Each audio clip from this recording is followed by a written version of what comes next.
वो कन्याएं जिन्हें मिला था आजीवन कुंवारी रहने का वरदान। दोस्तों, क्या आप जानते हैं पौराणिक काल में कई ऐसी कन्याएं हुई जिन्हें ये वरदान मिला कि प्रेम बनाने के बाद भी कभी भी उनका कुंवारापन भंग नहीं होगा। लेकिन सोचने वाली बात है, इतना बड़ा वरदान किन कन्याओं को मिला और क्यों? बता दें, सबसे पहले नाम आता है अहिल्या देवी का। देवी अहिल्या की कथा का वर्णन वाल्मीकि रामायण के बालकांड में मिलता है।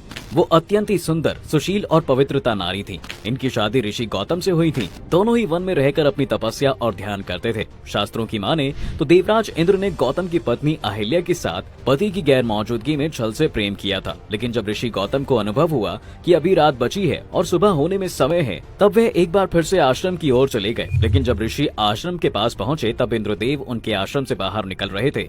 उन्होंने देव इंद्र को पहचान लिया। देवराज इंद्र द्वारा किए गए इस कुकृत्य को जानकर ऋषि क्रोधित हो उठे और इंद्रदेव के साथ देवी अहिल्या को भी श्राप दे दिया। जिसके बाद देवी अहिल्या ने क्षमा याचना की और कहा कि इसमें मेरा कोई दोष नहीं है। लेकिन गौतम ऋषि ने कहा कि तुम शिला बनकर यहाँ निवास करोगी। त्रेता युग में जब भगवान विष्णु के अवतार राम लेंगे तब उनके स्पर्श से एक बार फिर से तुम्हारा उद्धार होगा। दोस्तों, इस लिस्ट में अगला नाम आता है लंकापति रावण की पत्नी मंदोदरी का। दरअसल मंदोदरी को चिरकुमारी के नाम से भी जाना जाता है। ये किसी और की नहीं बल्कि राक्षस राज मयासुर और अप्सरा हेमा की पुत्री थी। वहीं अप्सरा की पुत्री होने के चलते मंदोदरी अत्यंत खूबसूरत थी। वहीं पिता राक्षस कुल के थे, इसलिए वो आदि दानव भी थी। वहीं अगर मंदोदरी की शादी की बात की जाए तो महादेव के एक वरदान की वजह से उनका विवाह लंकापति राक्षस रावण से हुआ था। दरअसल मंदोदरी ने महादेव से वरदान के रूप में मांगा था कि उनका पति धरती पर सबसे विद्वान के साथ साथ शक्तिशाली भी हो। जिसके बाद उसका विवाह रावण से हुआ था, जिससे मेघनाद, महोदर, प्रहस्त, विरूपाक्ष, भीकमवीर जैसे बलवान पुत्रों का जन्म हुआ। दोस्तों, पुत्रों को जन्म देने के बाद भी मंदोदरी का कौमार्य भंग नहीं हुआ। दरअसल इन्हें चिर कौमार्य का वरदान प्राप्त हुआ था।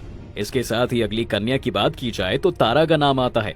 तारा के बारे में बहुत ही कम लोग जानते हैं। वह एक अप्सरा थी जो समुद्र मंथन के समय निकली थी। बाली और सुग्रीव दोनों ही इसे अपनी पत्नी बनाना चाहते थे। उस समय यह फैसला हुआ कि जो तारा के वामांग में खड़ा है वह उसका पति और जो दाहिने हाथ की तरफ खड़ा है वह उसका पिता होगा। के बाद ही बाली का विवाह तारा से हो गया। जब बाली के भाई सुग्रीव ने उसका वध किया था दोस्तों, उसके बाद उसकी पत्नी तारा को बहुत दुख पहुंचा था।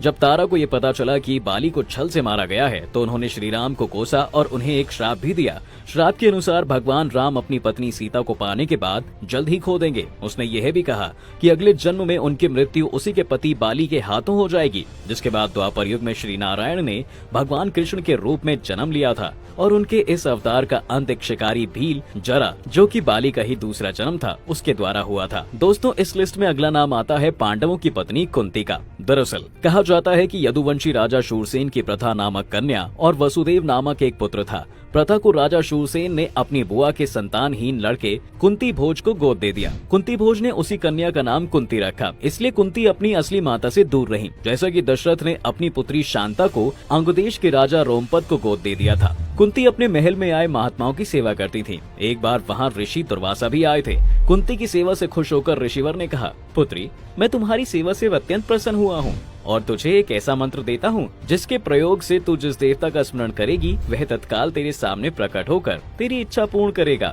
दोस्तों, इस तरह कुंती को एक अद्भुत मंत्र मिल गया। कुंती का विवाह हस्तिनापुर के राजा पांडु से हुआ था। कर्ण के साथ साथ कुंती के युधिष्ठिर, अर्जुन और भी 3 और पुत्र थे। वहीं नकुल और सहदेव पांडु की दूसरी पत्नी माद्री के पुत्र थे। तो दोस्तों, आज की वीडियो में बस इतना ही। अगर आपको हमारी ये वीडियो पसंद आई हो तो हमें कमेंट करके जरूर बताएं।